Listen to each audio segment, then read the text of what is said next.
ಎನ್ಎನಲ್ಲಿರ್ಬೋದು ಯಾವ ರೀತಿ ಅವ್ಯವಹಾರಗಳು ನಡೀತಾ ಇದೆ, ಪರೀಕ್ಷೆಗಳಲ್ಲಿ ಲಂಚವನ್ನು ತೆಗೆದುಕೊಂಡು ಅವ್ರಿಗೆ ಕೆಲಸನ ಕೊಡ್ತಕ್ಕಂಥ ಕಾರ್ಯದಲ್ಲಿ ಏನು ಕಪಟ ನಾಟಕ ನಡೀತಾ ಇದೆ. ಕನ್ನಡ ಟೀಚರ್ ಇರ್ಬೋದು, ಸೈನ್ಸ್ ಟೀಚರ್ಗಳು ಇರ್ಬೋದು, ಹಿಂದಿ ಟೀಚರ್ ಇರ್ಬೋದು, PSTR ಶಿಕ್ಷಕರ ನೇಮಕಾತಿ ಆಗ್ತಾ ಇಲ್ಲ. ಇಡೀ ರಾಜ್ಯದಲ್ಲೂ ಆಗ್ತಾ ಇಲ್ಲ, ಹೈದರಾಬಾದ್ ಕರ್ನಾಟಕದಲ್ಲೂ ಕೂಡ ಆಗ್ತಾ ಇಲ್ಲ. ಬಯೋಟೆಕ್ನಾಲಜಿ, ಚಿತ್ರಕಲೆ, ದೈಹಿಕ ಶಿಕ್ಷಣ, BCom B.Ed ನಮ್ಮ ಚಲವಾದಿ ನಾರಾಯಣ ಸ್ವಾಮಿಯವರು ತಮ್ಮನ್ನು ಉದ್ದೇಶಿಸಿ ಮಾತನಾಡ್ತಾ ಹೇಳಿದರು, ತಾವೆಲ್ಲಿ ಹೋರಾಟಗಳನ್ನ ಹುಬ್ಬಳ್ಳಿ ಧಾರವಾಡದಲ್ಲಿ ಮಾಡಿದಾಗಲೂ ಕೂಡ ನಾವು ನಿಮ್ಮ ಜೊತೆಲಿ ಇದ್ವಿ, ಇಲ್ಲೂ ಕೂಡ ಇದ್ದೇವೆ. ಆದ್ರೆ ಹೋರಾಟದ ಜೊತೆಲಿ ಇದ್ದೇವೆ ಅನ್ನೋ ಕಾರಣಕ್ಕೆ ನಮ್ಮ ಈ ರಾಜ್ಯದ ಯುವಜನತೆ ಸಮಸ್ಯೆ ಇನ್ನೂ ಕೂಡ ಬಗೆಹರಿದಿಲ್ಲ. ಯುವಕರು ಹೋರಾಟ ಮಾಡ್ತಾ ಇದ್ದಾರೆ, ನಾವು ಹೋಗಿ ಭಾಷಣ ಮಾಡಿದ ತಕ್ಷಣ ಅವರ ಸಮಸ್ಯೆ ಪರಿಹಾರ ಇನ್ನೂ ಕೂಡ ಉತ್ತರ ಸಿಗ್ತಾ ಇಲ್ಲ. ಕಳೆದ ವರ್ಷ ನಾನು ನೋಡ್ತಾ ಇದ್ದೆ, ಗುಲ್ಬರ್ಗಾದಲ್ಲಿ ಸ್ವತಃ ಮಲ್ಲಿಕಾರ್ಜುನ್ ಖರ್ಗೆ ಅವರು ಅಂದಿನ ಮುಖ್ಯಮಂತ್ರಿಗಳಿಗೆ ಆಗ್ರಹಪಡಿಸಿದ್ರು, ಉತ್ತರ ಕರ್ನಾಟಕದಲ್ಲೇನೆ, ಕಲ್ಯಾಣ ಕರ್ನಾಟಕದಲ್ಲೇನೆ 35,000 ಶಿಕ್ಷಕರ ಹುದ್ದೆಗಳು ನೇಮಕಾತಿ ಇನ್ನೂ ಕೂಡ ಆಗಿಲ್ಲ, ದಯವಿಟ್ಟು ಅದ್ರ ಬಗ್ಗೆ ಕ್ರಮ ಕೈಗೊಳ್ಳಿ ಅನ್ನೋ ಮಾತನ್ನು ಕೂಡ ಮಲ್ಲಿಕಾರ್ಜುನ್ ಖರ್ಗೆ ಹೇಳಿದ್ರು. ನಾನು ನೋಡ್ತಾ ಇದ್ದೀನಿ ಕಳೆದ ಕೆಲವು ದಿನಗಳಿಂದ KPSC PDOಗಳ ಪರೀಕ್ಷೆಯಲ್ಲೂ ಕೂಡ ಅವ್ಯವಹಾರಗಳಾಗಿದ್ದಾವೆ. 400 ಪೋಸ್ಟ್ಗಳು ಪಶು ವೈದ್ಯಾಧಿಕಾರಿಗಳ ನೇಮಕಾತಿ ವಿಚಾರದಲ್ಲಿ 400 ಪೋಸ್ಟ್ಗಳಿಗೆ ಒಂದೊಂದು ಪೋಸ್ಟ್ಗೆ 80 ಲಕ್ಷ 90 ಲಕ್ಷ ಲಂಚ ತೆಗೆದುಕೊಳ್ತಾ ಇದ್ದಾರೆ ಅಂತ ಹೇಳಿದ್ರೆ ಈ ಕಾಂಗ್ರೆಸ್ ಸರ್ಕಾರ ಏನು ಕತ್ತೆ ಕಾಯ್ತಾ ಇದೆಯಾ? ಹಾಗಾದ್ರೆ ಯಾಕಿದ್ರ ಬಗ್ಗೆ ಸಮಗ್ರವಾಗಿ ತನಿಖೆ ಮಾಡೋದಕ್ಕೆ ಸಾಧ್ಯ ಆಗ್ತಾ ಇಲ್ಲ? ಕೆಪಿಎಸ್ಸಿನಲ್ಲಿ ಸುಧಾರಣೆ ತರಬೇಕು ಅಂತೇಳಿ ಕಾಂಗ್ರೆಸ್ ಸರ್ಕಾರಕ್ಕೆ ಯಾಕೆ ಸಾಧ್ಯ ಆಗ್ತಾ ಇಲ್ಲ?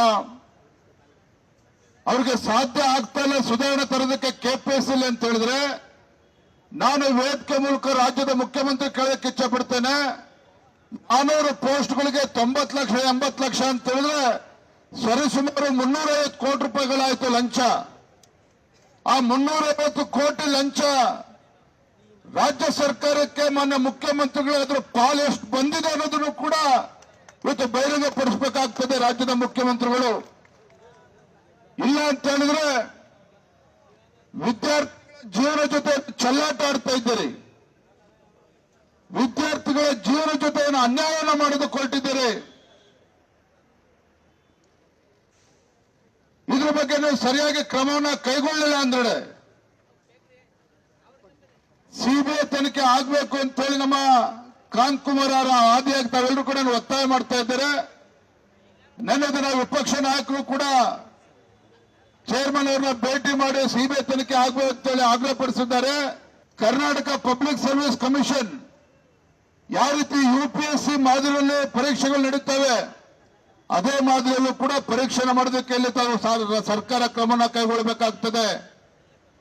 ಭ್ರಷ್ಟಾಚಾರ ನಿಲ್ಲಬೇಕು ಅಂತ ಹೇಳಿದ್ರೆ ಇವೆಲ್ಲವನ್ನೂ ಕೂಡ ಸಿಬಿಐ ತನಿಖೆಗೆ ರಾಜ್ಯ ಸರ್ಕಾರವೇ ಕೊಡೋದಕ್ಕೆ ಮುಂದೆ ಬರಬೇಕು ಅಂತ ಹೇಳಿ ನಾನು ವೇದಿಕೆ ಮೂಲಕ ಆಗ್ರಹಪಡಿಸ್ತಾ ಇದ್ದೇನೆ. ಪಾಪ ಇಲ್ಲೆಲ್ಲ ನಮ್ಮ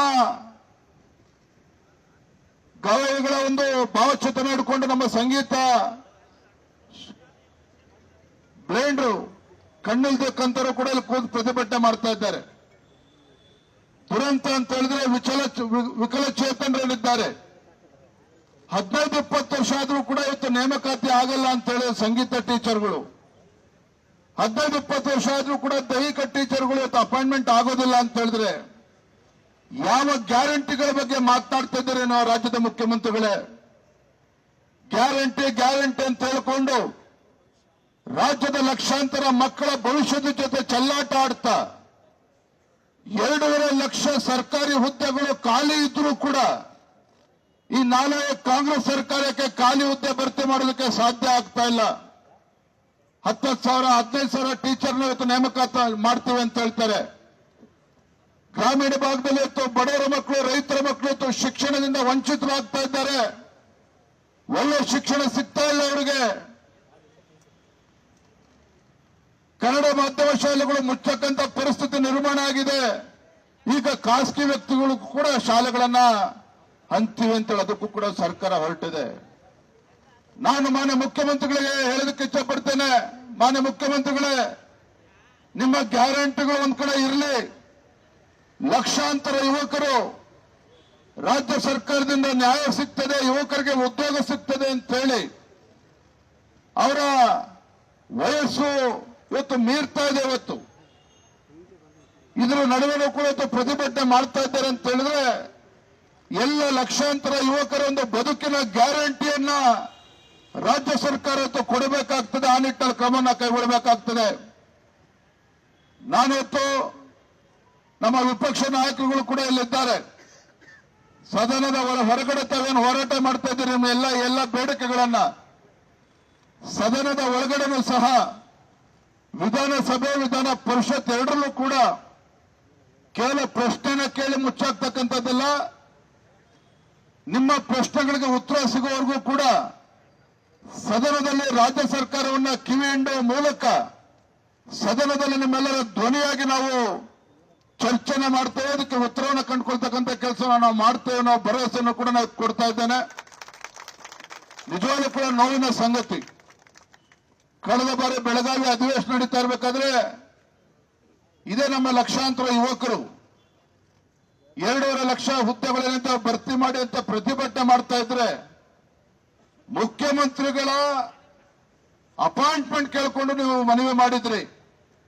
ರಾಜ್ಯದ ಉಚ್ಚ ನ್ಯಾಯಾಲಯಕ್ಕೆ ಹೋಗ್ಬೇಕಾದಂತ ಪರಿಸ್ಥಿತಿ ನಿರ್ಮಾಣ ಆಯ್ತು. ಏನು ಖಾಲಿ ಮುಖ್ಯಮಂತ್ರಿಗಳ ಅಪಾಯಿಂಟ್ಮೆಂಟ್ ಕೊಡಿಸಿ ಮಾತಾಡೋದಕ್ಕೆ ಕೇಳೋದಕ್ಕೆ. ಇಂಥ ಅಸಡ್ಡೆ, ನಿರ್ಲಕ್ಷ್ಯ ಯಾವುದೇ ಸರ್ಕಾರಕ್ಕೆ ಒಳ್ಳೆಯದಲ್ಲ. ಹಾಗಾಗಿ ಮಾನ್ಯ ಮುಖ್ಯಮಂತ್ರಿಗಳು ದಯವಿಟ್ಟು ಎಚ್ಚೆತ್ತುಕೊಳ್ಳಿ. ನಿಮ್ಮ ಬಣ್ಣ ಬಣ್ಣದ ಮಾತುಗಳಿಂದ ನಮ್ಮ ಯುವಕರ ಹೊಟ್ಟೆ ತುಂಬಿಸೋದಕ್ಕೆ ಸಾಧ್ಯ ಇಲ್ಲ.